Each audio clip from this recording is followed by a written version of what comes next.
स्मृति सिन्हा एक भारतीय फिल्म अभिनेत्री और गायिका हैं जो मुख्य रूप से भोजपुरी फिल्मों में काम करती हैं। आज भोजपुरी फिल्म इंडस्ट्री में स्मृति सिन्हा का बहुत नाम है और ये सब इन्हें कई सुपरहिट और ब्लॉकबस्टर फिल्मों में काम करने की वजह से मिली है। लाखों दिलों की धड़कन कही जाने वाली स्मृति सिन्हा ने अपनी करियर की शुरुआत भोजपुरी के दिग्गज अभिनेता दिनेश लाल यादव उर्फ निरहुआ के साथ पहली फिल्म रंगीला बाबू से की थी। हालांकि इस फिल्म को उतनी सफलता नहीं मिली, लेकिन स्मृति सिन्हा के अभिनय को दर्शकों ने काफी सराहा और आने वाले समय में स्मृति ने कई सुपरहिट फिल्में देकर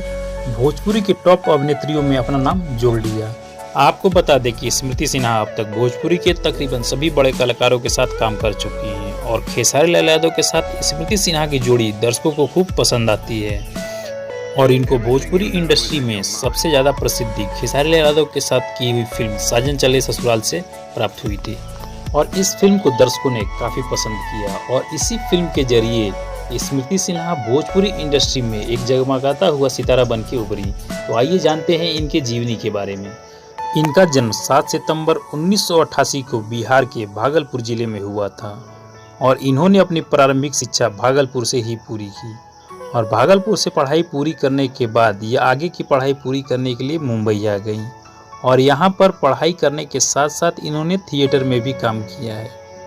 आपको बता दें कि मुंबई में पढ़ाई के दौरान स्मृति सिन्हा की मुलाकात प्रणव वत्स से हुई, जिनके बारे में इन्होंने एक इंटरव्यू में बताया है कि वो आज जो कुछ भी हैं वो केवल प्रणव की वजह से ही हैं। इन्होंने बताया कि प्रणव वत्स ने इन्हें भोजपुरी फिल्म रंगीला बाबू करने के लिए ऑफर किया और इस फिल्म को करने के बाद स्मृति सिन्हा भोजपुरी इंडस्ट्री से पूरी तरह जुड़ गई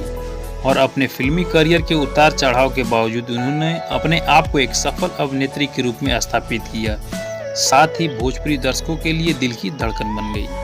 और इन्होंने कुछ फिल्मों में आइटम सॉन्ग में भी काम किया है, जिसमें से बॉलीवुड अभिनेता जॉन इब्राहिम के साथ भी इन्होंने काम किया है। तो दोस्तों ये रही जानकारी। यदि जानकारी अच्छी लगी हो तो वीडियो को लाइक करके चैनल को सब्सक्राइब कर लीजिएगा इसी तरह की जानकारी प्राप्त करने